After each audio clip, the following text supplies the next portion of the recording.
ഒരു കാലത്ത് നമ്മൾ വിശ്വസിച്ചിരുന്നത് മനുഷ്യബുദ്ധി എന്നത് തന്നെയാണ് ലോകത്തിലെ ഏറ്റവും അമൂല്യമായിട്ടുള്ളത് എന്നാണ്. സൃഷ്ടിക്കാനും സങ്കല്പിക്കാനും കഴിയുന്ന യുക്തിചിന്തനത്തിന് ശേഷിയുള്ള ബുദ്ധി മനുഷ്യന് മാത്രമാണുള്ളത് എന്നാണ്. പക്ഷേ ഇന്നാ വിശ്വാസം വെല്ലുവിളിക്കപ്പെട്ടുകൊണ്ടിരിക്കുകയാണ്. ആർട്ടിഫിഷ്യൽ ഇൻ്റലിജൻറ്റ് എന്ന AI ഇന്നത് കഥകളും കവിതകളും എഴുതുന്നു, രോഗങ്ങൾ കണ്ടെത്തുന്നു, മനുഷ്യരോട് സംസാരിക്കുന്നു. ചിലർ അതിനെ മനുഷ്യനെ പോലെ തന്നെ പരിഗണിക്കുന്നതിൽ വരെ എത്തിയിരിക്കുന്നു. ഇതൊന്നും മാജിക്കല്ല, ഗണിതവും ഡേറ്റകളും പാറ്റേണുകളും ചേർന്നുള്ള കൃത്രിമ ബുദ്ധിയാണ്. ഒരു AI മുഖങ്ങളെ തിരിച്ചറിയാൻ പഠിച്ചത് എങ്ങനെയാണ്?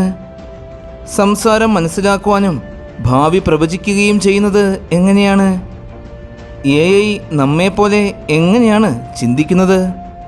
അതോ അതിന് ചിന്തിക്കാനുള്ള കഴിവുണ്ടോ? നമുക്കൊരിക്കലും നിയന്ത്രിക്കാൻ സാധിക്കാത്ത ഒരു സൃഷ്ടിയായി മാറിക്കൊണ്ടിരിക്കുകയാണോ AI?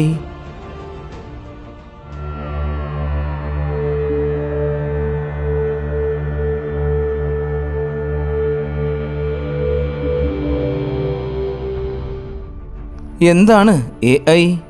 നിങ്ങളൊരു ഇരുണ്ട മുറിയിലേക്ക് കടന്ന് തൽക്ഷണം ഒരു സ്വിച്ച് അമർത്തുന്നത് സങ്കല്പിക്കുക. ലൈറ്റ് ഓൺ ആകുന്നു. സ്വിച്ച് അമർത്തുമ്പോൾ വൈദ്യുതി പ്രവഹിച്ചതുകൊണ്ടാണ് ബൾബ് പ്രകാശിച്ചത്. കൃത്യമായി നിയമം അനുസരിച്ച് ആ പ്രവൃത്തി നടന്നു. സാധാരണ കമ്പ്യൂട്ടറുകൾ പ്രവർത്തിക്കുന്നതും ഇങ്ങനെ തന്നെയാണ്. അവ സ്ഥിരമായ നിയമങ്ങൾ പാലിക്കുന്നു. ഇപ്പോൾ സ്വിച്ചിന് പകരം ഒരു സാഹചര്യം സങ്കല്പിക്കുക. നിരീക്ഷിക്കുന്ന ഒരു സിസ്റ്റം നിങ്ങൾക്കുണ്ട്. പഠിക്കുകയും പൊരുത്തപ്പെടുകയും ചെയ്യുന്ന ഒരു സിസ്റ്റം. അത് നിയമങ്ങൾ പാലിക്കുന്നില്ല, അത് സ്വന്തമായി സൃഷ്ടിക്കുകയാണ്.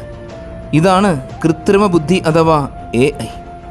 ഗണിതശാസ്ത്ര യുക്തിയും ഡേറ്റകളും മനുഷ്യ സമാനമായ ബുദ്ധിയെ അനുകരിക്കുവാൻ ഒരുമിച്ച് പ്രവർത്തിക്കുന്നു. അതിന് ചിന്തയും വികാരവും ഭാവനയും ഒന്നുമില്ല. അത് ഈ ലോകത്തെ നമ്മെപ്പോലെ മനസ്സിലാക്കുന്നുമില്ല. പക്ഷേ അതിന് വിവരങ്ങൾ പ്രോസസ്സ് ചെയ്യാൻ സാധിക്കുന്നു. പാറ്റേണുകൾ തിരിച്ചറിയുകയും തീരുമാനങ്ങൾ എടുക്കുകയും ചെയ്യുന്നു. അതുകൊണ്ട് തന്നെ ചിലർക്കെങ്കിലും അത് ചിന്തിക്കുന്നതായി തോന്നും. പരമ്പരാഗത പ്രോഗ്രാമുകളും AIയും തമ്മിലുള്ള വ്യത്യാസം അവ എങ്ങനെ പ്രവർത്തിക്കുന്നു എന്നതിലാണ്. പരമ്പരാഗത പ്രോഗ്രാമുകൾ മുൻകൂട്ടി നിശ്ചയിച്ച നിർദ്ദേശങ്ങൾ പാലിക്കുന്നു. ഒരു പ്രോഗ്രാമർ ഒരു പ്രോഗ്രാം എഴുതിയാൽ കമ്പ്യൂട്ടർ അത് നടപ്പിലാക്കുന്നു. കർശനമായ നിർദ്ദേശങ്ങളെ ആശ്രയിച്ചിരിക്കുന്നതിന് പകരം ഒരു മനുഷ്യൻ അത് സങ്കലനം, കുറയ്ക്കൽ, ഗുണനം, വിഭജനം എന്നിവ മനസ്സിലാക്കുവാൻ വേണ്ടി പ്രോഗ്രാം ചെയ്തതിനാൽ ഒരു കാൽക്കുലേറ്ററായി മാത്രമേ അത് പ്രവർത്തിക്കുകയുള്ളൂ. എന്നാൽ AI ഡേറ്റകളിൽ നിന്നും പഠിക്കുന്നു. കാലക്രമേണ പാറ്റേണുകൾ തിരിച്ചറിയുന്നു. പ്രവചനങ്ങൾ നടത്തുകയും വ്യക്തമായ മനുഷ്യ ഇൻപുട്ട് ഇല്ലാതെ തന്നെ അതിനാവശ്യമുള്ളത് സ്വീകരിക്കുകയും ചെയ്യുന്നു. ഉദാഹരണത്തിന് ഗൂഗിൾ അസിസ്റ്റ് പോലുള്ള AI പവേർഡ് സ്പീച്ച് റെക്കഗ്നൈസേഷൻ മനുഷ്യരെ പോലെ ഭാഷ മനസ്സിലാക്കുന്നില്ല. പകരം ആയിരക്കണക്കിന് റെക്കോർഡ് ചെയ്ത സംഭാഷണങ്ങൾ വിശകലനം ചെയ്യുകയാണ്. സാധാരണ സംഭാഷണ പാറ്റേണുകൾ പഠിക്കുകയും കാലക്രമേണ അതിൻ്റെ കൃത്യത മെച്ചപ്പെടുത്തുകയും ചെയ്യുന്നു. AI ഒരു വിദ്യാർത്ഥിയെ പോലെയാണ്. തുടർച്ചയായി പഠിക്കുന്ന ഒരു സിസ്റ്റമാണ് അത്. അനുഭവത്തെ അടിസ്ഥാനമാക്കി പൊരുത്തപ്പെടുകയും പരിണമിക്കുകയും ചെയ്യുന്നു. പക്ഷേ ഇതിന്ന് വളർന്നുകൊണ്ടിരിക്കുകയാണ്. AI എപ്പോഴെങ്കിലും ഇതിനപ്പുറത്തേക്ക് വളരുമോ? പഠന പാറ്റേണുകൾക്കും അപ്പുറം അതിന് യഥാർത്ഥത്തിൽ സൃഷ്ടിപരമായി മാറാൻ കഴിയുമോ?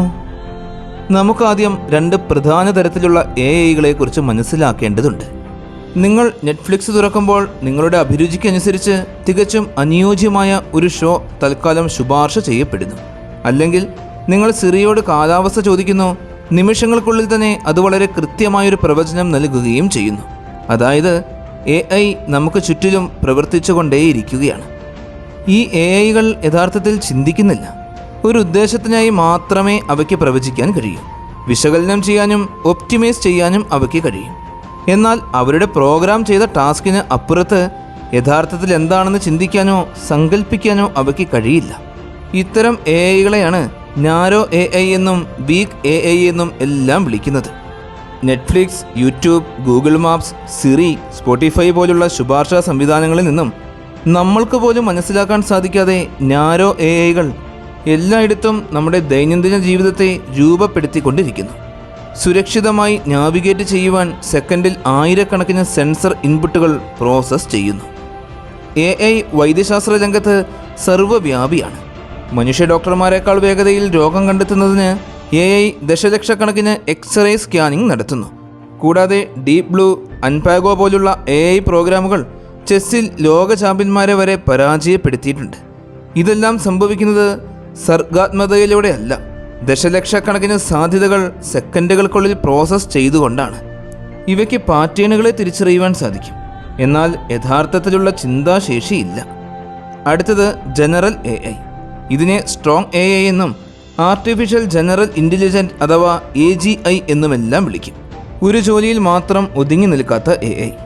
ചെസ്സ് കളിക്കുന്നതിനോ മുഖങ്ങൾ തിരിച്ചറിയുന്നതിനോ പകരം ഇത് മനുഷ്യരെ പോലെ തന്നെ ആസൂത്രണം ചെയ്യുവാനും യുക്തിസഹജമായി ചിന്തിക്കുവാനും സാധിക്കുന്ന AI ആണ്. കൃത്രിമ ജനറൽ ഇൻ്റലിജൻ്റ് എന്ന ഈ AGI സൃഷ്ടിക്കപ്പെട്ട് കഴിഞ്ഞാൽ വൈദ്യശാസ്ത്രം മുതൽ എഞ്ചിനീയറിംഗ് വരെ, സംഗീതം മുതൽ തത്വചിന്ത വരെ ഒന്നിലധികം വിഷയങ്ങൾ പഠിച്ചുകൊണ്ട് ഇത് ലോകത്തെ മുഴുവൻ വിപ്ലവകരമായി മാറ്റിമറിക്കും. ഇത് മുൻകാല ഡേറ്റകളെ അടിസ്ഥാനപ്പെടുത്തി പ്രവർത്തിക്കുന്നതല്ല. AGIക്ക് അതിൻ്റേതായ ആശയങ്ങൾ വികസിപ്പിച്ചെടുക്കുവാൻ സാധിക്കും. അതായത് ബോധമുള്ള ഒരാളെ പോലെ തന്നെ ബുദ്ധിപരമായി അത് പ്രവർത്തിക്കും. അതായത് ഒരു വികസിത ബുദ്ധിയോട് നമ്മൾ എങ്ങനെയാണ് ഇടപഴകുന്നത് എന്നതുപോലെ തന്നെ അതിനോടും ഇടപഴകേണ്ടി വരും. AIയിൽ എല്ലാ പുരോഗതിയുണ്ടായിട്ടും AGI ഇന്നേ വരെ നിലവിൽ വന്നിട്ടില്ല. ഇപ്പോഴും നമ്മിൽ നിന്നും ഒരുപാട് അകലെയാണ്. എന്നാൽ അത് യാഥാർത്ഥ്യമാക്കുന്നതിന് വേണ്ടിയുള്ള ഗവേഷണങ്ങളിലാണ് ശാസ്ത്രലോകം. ഒരു കുട്ടിയെ ഒരു പൂച്ചയെ എങ്ങനെ തിരിച്ചറിയാം എന്ന് പഠിപ്പിക്കുന്നതായി സങ്കല്പിക്കുക. ഒരു പൂച്ചയ്ക്ക് 4 കാലുകളുണ്ട്, വാലുണ്ട്, മീശയുണ്ട്, ഇങ്ങനെയെല്ലാം പറഞ്ഞ് നമ്മൾ കുട്ടിയെ പഠിപ്പിക്കുന്നു. ആ കൊച്ചുകുട്ടി നിങ്ങൾ പറഞ്ഞ സവിശേഷതകളെല്ലാം മനഃപ്പാഠമാക്കുകയും നിങ്ങളുടെ വിവരണത്തെ അടിസ്ഥാനപ്പെടുത്തി പൂച്ചകളെ തിരിച്ചറിയുകയും ചെയ്യും. പക്ഷേ 3 കാലുകൾ മാത്രമുള്ളതോ മീശയില്ലാത്തതോ ആയ ഒരു പൂച്ചയെ കണ്ടാൽ അവന് തിരിച്ചറിയുവാൻ സാധിക്കില്ല. പിന്നീട് വ്യത്യസ്ത തരങ്ങളിലുള്ള പൂച്ചകളെ കണ്ട് പൊരുത്തപ്പെട്ട് അവൻ്റെ അനുഭവങ്ങളിൽ നിന്നുമാണ് അവൻ പിന്നീട് ഇത്തരം പൂച്ചകളെല്ലാം തിരിച്ചറിയുന്നത്. കർശനമായി മുൻ നിർദ്ദേശിച്ച നിയമങ്ങൾ പാലിക്കുന്ന ഒരു പ്രോഗ്രാമിനോട് പൂച്ചയ്ക്ക് 4 കാലുകൾ ഉണ്ടായിരിക്കണം എന്ന് പറഞ്ഞാൽ ഒരു കാല് നഷ്ടപ്പെട്ടു പോയ പൂച്ചയെ അവയ്ക്കൊരിക്കലും തിരിച്ചറിയുവാൻ സാധിക്കില്ല. ഈ പൂച്ചയെ തിരിച്ചറിയുവാൻ ഒരു AIയെ പരിശീലിപ്പിക്കുകയാണ് എന്ന് കരുതുക. ആദ്യത്തെ പ്രോഗ്രാമിൽ നിന്നും ആരംഭിക്കാം. ഒരു പ്രോഗ്രാമർ വ്യക്തമായ നിയമങ്ങൾ എഴുതുന്നു. പൂച്ചയ്ക്ക് രോമം ഉണ്ടായിരിക്കണം, പൂച്ചയ്ക്ക് വാലുണ്ടായിരിക്കണം, മീശയുണ്ടായിരിക്കണം, 4 കാലുണ്ടായിരിക്കണം. ഈ ഇൻപുട്ടുകൾ വളരെ കൃത്യമായ അവസ്ഥയുമായി പൊരുത്തപ്പെടുന്നില്ല എങ്കിൽ ആ പ്രോഗ്രാം പരാജയപ്പെടുന്നു. പുതിയ വിവരങ്ങളുമായി അതിനൊരിക്കലും പൊരുത്തപ്പെടാൻ കഴിയില്ല. ഇതുപോലെ വ്യക്തമായ നിയമങ്ങൾ നൽകുന്നതിന് പകരം ഒരു AIക്ക് 1 ദശലക്ഷം പൂച്ചകളുടെ ചിത്രങ്ങൾ നൽകുന്നു. അവയിൽ മീശയുള്ളതും മീശയില്ലാത്തതും, മൃദുവായ രോമങ്ങൾ ഉള്ളതും രോമമില്ലാത്തതും, അങ്ങനെ പലതരത്തിലുള്ള പൂച്ചകളുടെ ചിത്രങ്ങളാണ്. ഇവയിൽ ഏതെല്ലാം തരത്തിലുള്ള പൂച്ചകളാണ് അടങ്ങിയിട്ടുള്ളത് എന്നുമെല്ലാം AIയോട് പറയുന്നു. AI ഈ പാറ്റേണുകൾ വിശകലനം ചെയ്യുന്നു. പൂച്ചകളിൽ മീശയുള്ളവയും ഇല്ലാത്തവയും ഉണ്ടെന്നും, രോമങ്ങൾ പല നിറത്തിലുള്ളവയുണ്ടെന്നും, ചെവികൾ ചെറുതോ വലുതോ ആയവയുണ്ട് എന്നും എല്ലാം പഠിക്കുന്നു. ഈ പാറ്റേണുകളിൽ നിന്നും വേർതിരിക്കപ്പെടാത്ത പാറ്റേണുകളെ അടിസ്ഥാനപ്പെടുത്തിക്കൊണ്ടാണ് AI ഒരു പൂച്ചയെക്കുറിച്ചുള്ള സ്വന്തം നിർവചനം സൃഷ്ടിക്കുന്നത്. AI പഠിക്കുന്ന 3 പ്രധാന രീതികളിൽ ഏറ്റവും വ്യത്യസ്തവും ശക്തവുമാണ് റീഇൻഫോഴ്സ്മെൻറ്റ് ലേണിംഗ്. മനുഷ്യരിലൂടെയും പരീക്ഷണങ്ങളിലൂടെയും പിശകുകളിലൂടെയും പഠിക്കുന്ന രീതിയാണിത്. അതായത് ഒരു കുട്ടി നടക്കാൻ പഠിക്കുന്ന സമയത്ത് അവൻ പല തവണ വീഴുന്നു. എന്നാൽ അവൻ പരാജയപ്പെടാൻ തയ്യാറാകില്ല. അവൻ ഓരോ വീഴ്ച കഴിയുമ്പോഴും എഴുന്നേൽക്കാൻ ശ്രമിക്കുന്നു. അങ്ങനെ വീണും എഴുന്നേറ്റും പരാജയപ്പെടാതെ അവസാനം അവൻ വിജയകരമായി നടക്കുന്നു. ഇതുപോലെ തന്നെയാണ് AIയും പഠിക്കുന്നത്. ഉദാഹരണത്തിന് AI വിഷ്വൽ ഗെയിം കളിക്കുന്നു. ഒരു നിയമങ്ങളും നൽകിയിട്ടില്ല. ഒരു ഗെയിം സ്ക്രീനും സ്കോർ കാർഡും മാത്രം നൽകിയിരിക്കുന്നു. ക്രമരഹിതമായി ബട്ടണുകൾ അമർത്തി അത് കളി ആരംഭിക്കുന്നു. അപ്പോൾ പല തെറ്റുകളും സംഭവിക്കും. എന്നാൽ ചില ആവർത്തനങ്ങൾ നടത്തുമ്പോൾ സ്കോർ ഉയരുന്നു എന്ന് മനസ്സിലാക്കാൻ സാധിക്കുന്നു. അത് വീണ്ടും വീണ്ടും ആവർത്തിച്ച് അവസാനം മനുഷ്യരെക്കാൾ മികച്ചതായി തീരുന്നു. അടുത്തതായി നിങ്ങളൊരു കണ്ണാടിയിൽ നോക്കുന്നു എന്ന് വിചാരിക്കുക. നിങ്ങളുടെ പ്രതിഫലനം തൽക്ഷണം നിങ്ങൾ തന്നെ തിരിച്ചറിയുന്നു. എന്നാൽ ആ സമയത്തിനുള്ളിൽ നിങ്ങളുടെ തലച്ചോർ ഓരോ വ്യക്തിഗതമായ സവിശേഷതകളും കൃത്യമായി വിശകലനം ചെയ്തിട്ടേയില്ല. നിങ്ങളുടെ ചുണ്ടും കണ്ണുകളും മൂക്കിൻ്റെയും എല്ലാം ഘടന തലച്ചോറിന് വ്യക്തമായി അറിയാം. തലച്ചോറിലെ പരസ്പര ബന്ധിത ന്യൂറോണുകളിൽ മിന്നൽ വേഗതയിൽ വിവരങ്ങൾ പ്രോസസ്സ് ചെയ്യുന്നു. ഈ ന്യൂറോണുകളെല്ലാം ഒരുമിച്ച് പ്രവർത്തിക്കുന്നതിൻ്റെ ഫലമായാണ് അതിൽ നിന്നുള്ള പാറ്റേണുകൾ തിരിച്ചറിയപ്പെടുന്നത്. അങ്ങനെ നമ്മുടെ മുഖം തിരിച്ചറിയുവാൻ തലച്ചോറിന് സാധിക്കുന്നു. അതായത് ബോധപൂർവമായ പരിശ്രമമില്ലാതെ തന്നെ സാധിക്കുന്നു. ഒരു കമ്പ്യൂട്ടറിനെ ഇതുപോലുള്ള കാര്യങ്ങൾ പഠിപ്പിക്കുവാൻ ശ്രമിക്കുന്നതായി സങ്കല്പിക്കുക. നമ്മൾ ചെയ്യുന്ന രീതിയിൽ ചിന്തിക്കുവാനും നമ്മൾ പ്രവർത്തിക്കുന്നത് പോലെ പ്രവർത്തിക്കുവാനും ഒരു യന്ത്രത്തിന് പഠിക്കുവാൻ കഴിയുമോ? കൃത്രിമ ന്യൂറൽ നെറ്റ്വർക്കുകൾക്ക് പിന്നിലുള്ള ആശയമാണിത്. ഒരു സാധാരണ ന്യൂറൽ നെറ്റ്വർക്കിംഗ് 3 പ്രധാന പാളികളുണ്ട്. ഒരു ഇൻപുട്ട് ലെയർ, അതായത് അസംസ്കൃത വിവരങ്ങൾ ലഭിക്കുന്ന ആദ്യത്തെ പാളി. ഒരു മുഖത്തിൻ്റെ AI ഇമേജ് കാണുന്നത് സങ്കല്പിക്കുക. ഇൻപുട്ട് ലെയറുകൾ വശങ്ങളിലേതുപോലുള്ള അടിസ്ഥാന സവിശേഷതകൾ കണ്ടെത്തുന്നു. അതിൽ നിന്നും മുഖത്തിൻ്റെ രൂപം പോലുള്ള പ്രധാന സവിശേഷതകൾ കണ്ടെത്തുന്നത് രണ്ടാമത്തെ പാളിയാണ്. ഈ പാളി തലച്ചോറ് പോലെ തന്നെ വിവരങ്ങൾ പ്രോസസ്സ് ചെയ്യുന്നു. കണ്ണുകൾ, മൂക്ക്, വായ, അതുപോലെ മുഖത്തെ സവിശേഷതകളെല്ലാം തിരിച്ചറിയുന്നു. അടുത്തത് ഔട്ട്പുട്ട് ലെയറാണ്. ഈ അവസാനത്തെ പാളി ഒരു തീരുമാനമെടുക്കുന്നു. ഇത് ചോദ്യത്തിന് ഉത്തരം നൽകുന്നതാണ്. ആരുടെ മുഖമാണ് ഇപ്പോൾ കാണുന്നത് എന്നതിൻ്റെ. നിങ്ങളിപ്പോൾ ഒരു ആശുപത്രിയിലാണെന്ന് സങ്കല്പിക്കുക. ഡോക്ടർ നിങ്ങളുടെ രോഗലക്ഷണങ്ങൾ അവലോകനം ചെയ്യുകയും നിങ്ങളുടെ മെഡിക്കൽ ചരിത്രത്തെക്കുറിച്ച് ചോദിച്ചറിയുകയും ചെയ്ത ശേഷം മാത്രമാണ് പരിശോധനകൾ ആരംഭിക്കുന്നത്. എന്നാൽ ഇതെല്ലാം ഇന്ന് AI കയ്യിലേക്ക് കൈമാറ്റം ചെയ്യപ്പെട്ടുകൊണ്ടിരിക്കുകയാണ്. അതായത് ദശലക്ഷക്കണക്കിന് മെഡിക്കൽ കേസുകൾ വിശകലനം ചെയ്യുന്ന നൂതന സംവിധാനം. ഏതൊരു മനുഷ്യനും കഴിയുന്നതിനേക്കാൾ കൂടുതൽ കാര്യക്ഷമതയോടെ AI രോഗങ്ങൾ തിരിച്ചറിയുന്നു. നിമിഷങ്ങൾക്കുള്ളിൽ AI പരിശോധനാ ഫലങ്ങൾ സ്ക്രീൻ ചെയ്യുകയും രോഗനിർണയം നടത്തുകയും ചെയ്യുന്നു. ഇതൊരു സയൻസ് ഫിക്ഷൻ അല്ല, ഇന്ന് നടന്നുകൊണ്ടിരിക്കുന്ന കാര്യമാണ്. പക്ഷേ ഇതെങ്ങനെ സാധിക്കുന്നു? AI സെൻസറുകൾ വഴി വലിയ അളവിൽ ഡേറ്റകൾ ശേഖരിക്കുന്നു. ഹിസ്റ്റോറിക്കൽ ഡേറ്റകൾ വഴി പാറ്റേൺ തിരിച്ചറിയുന്നത് വഴി ഒരു മനുഷ്യന് ശ്രമിച്ച് കണ്ടെത്തുവാൻ സാധിക്കുന്ന കാര്യങ്ങളെല്ലാം AI വളരെ പെട്ടെന്ന് കണക്ട് ചെയ്ത് കണ്ടെത്തുന്നു. പ്രവചന മോഡലിംഗ് ഉപയോഗിച്ച് പാറ്റേണുകൾ തിരിച്ചറിയുന്നത് വഴി AI ഏറ്റവും സാധ്യതയുള്ള ഫലങ്ങൾ പ്രവചിക്കുന്നു. ഈ സാധ്യതകൾ അടിസ്ഥാനപ്പെടുത്തി ഇത് ഒപ്റ്റിക്കൽ പ്രവർത്തന ഗതി തിരിച്ചറിയുകയും അതനുസരിച്ച് തീരുമാനങ്ങൾ നടപ്പിലാക്കുകയും ചെയ്യുന്നു. ഉദാഹരണത്തിന് ഒരു AI ക്യാൻസർ കണ്ടെത്തുന്ന രീതി ദശലക്ഷക്കണക്കിന് എക്സ്റേകൾ വിശകലനം ചെയ്യുമ്പോൾ ആ ചിത്രങ്ങൾ അത് സ്കാൻ ചെയ്യുന്നു. ക്യാൻസർ സ്ഥിരീകരിക്കാതെയോ ഒഴിവാക്കപ്പെട്ടതോ ആയ കേസുകളുമായി അവയെ താരതമ്യം ചെയ്യുന്നു. സാമ്യമായ ട്യൂമറിനെ സൂചിപ്പിക്കുന്ന പൊതുമാർക്കുകൾ AI തിരിച്ചറിയുന്നു. അതിൻ്റെ പ്രവചനത്തിന് ഒരു കോൺഫിഡൻസ് സ്കോർ നൽകുകയും ചെയ്യുന്നു. പരിശോധനകളിൽ നിന്നും ക്യാൻസറിനുള്ള സാധ്യത 92% ഉറപ്പുവരുത്തിയ ശേഷം മാത്രമാണ് ഡോക്ടർ AI കണ്ടെത്തലുകളും അവലോകനം ചെയ്യുന്നത്. അതിനുശേഷമാണ് ഒരു തീരുമാനം എടുക്കുന്നത്. അങ്ങനെ വൈദ്യശാസ്ത്ര രംഗത്ത് AI മനുഷ്യനെ സഹായിച്ചുകൊണ്ടേയിരിക്കുകയാണ്.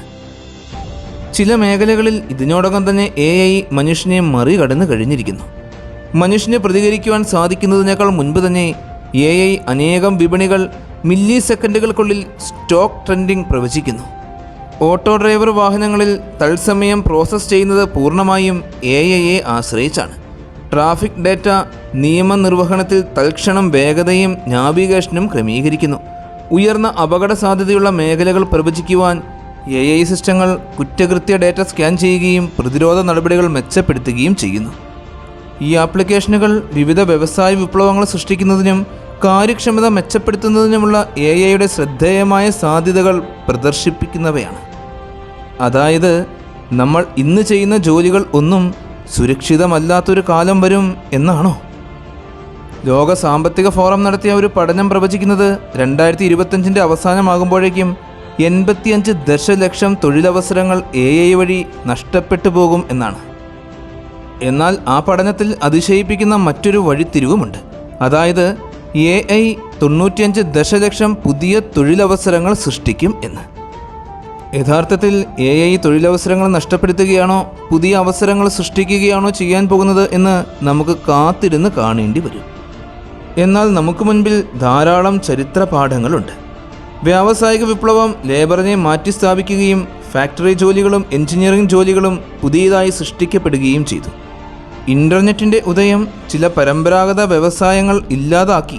പക്ഷേ ഇത് വെബ് ഡെവലപ്മെൻറ്റിൽ ദശലക്ഷക്കണക്കിന് തൊഴിലവസരങ്ങൾക്കും കാരണമായി. AIയും വ്യത്യസ്തമല്ല. ഇത് എഞ്ചിനീയറിംഗ്, ഡേറ്റാ സയൻസ് മുതൽ ഓട്ടോമേഷൻ, സൈബർ സുരക്ഷ എന്നിവിടങ്ങളിൽ പൂർണ്ണമായും പുതിയ മേഖലകൾ തുറക്കുന്നു. എന്നാൽ ഈ പുതിയ മേഖലയിൽ തൽക്ഷണം മാറുവാൻ എല്ലാവർക്കും ഒരുപോലെ സാധ്യമല്ല. ഒരു ഫാക്ടറി തൊഴിലാളിക്ക് പെട്ടെന്ന് ഡാറ്റ സയൻറ്റിസ്റ്റ് ആകുവാൻ കഴിയില്ല. ഒരു ട്രക്ക് ഡ്രൈവർക്ക് AI-യോടൊപ്പം ഒത്തുചേർന്ന് പോകുവാനും സാധിക്കില്ല. ഗവൺമെൻറ്റുകളും കമ്പനികളും ഇപ്പോൾ നേരിടുന്ന ബുദ്ധിമുട്ടുള്ളൊരു ചോദ്യമാണ്, മനുഷ്യജോലികൾ സംരക്ഷിക്കുവാൻ AI-യെ നിയന്ത്രിക്കണോ അതോ കമ്പനികളുടെ വളർച്ചയ്ക്കായി AI ഉപയോഗിക്കണമോ എന്നത്. ഒരു കാര്യം ഉറപ്പാണ്, AI തൊഴിൽ വിപണിയെ എന്നേക്കുമായി മാറ്റിമറിച്ചുകൊണ്ടിരിക്കുകയാണ്. ഇതുപോലെ വികസിച്ചുകൊണ്ടിരിക്കുമ്പോൾ പുരോഗതി എങ്ങനെ പ്രയോജനകരമാക്കാം എന്ന് നമ്മൾ തന്നെ സ്വയം തിരിച്ചറിയണം. AI നമ്മൾ നിയന്ത്രിക്കുന്ന ഒന്നായി തന്നെ ഇതുപോലെ തുടരുമോ അതോ നമ്മെ ശക്തീകരിക്കുന്ന ഒരു ശക്തിയായി നമ്മുടെ സാധ്യതകളെ വികസിപ്പിക്കുകയും അസാധ്യമായവ സാധ്യമാക്കുന്ന മറ്റൊന്നായി പരിണമിക്കുമോ? AI-യെക്കുറിച്ച് ഇന്നെടുക്കുന്ന തീരുമാനങ്ങളെല്ലാം നമ്മുടെ ഭാവി ജീവിതത്തെക്കുറിച്ചെടുക്കുന്ന തീരുമാനങ്ങൾ തന്നെയാണ്.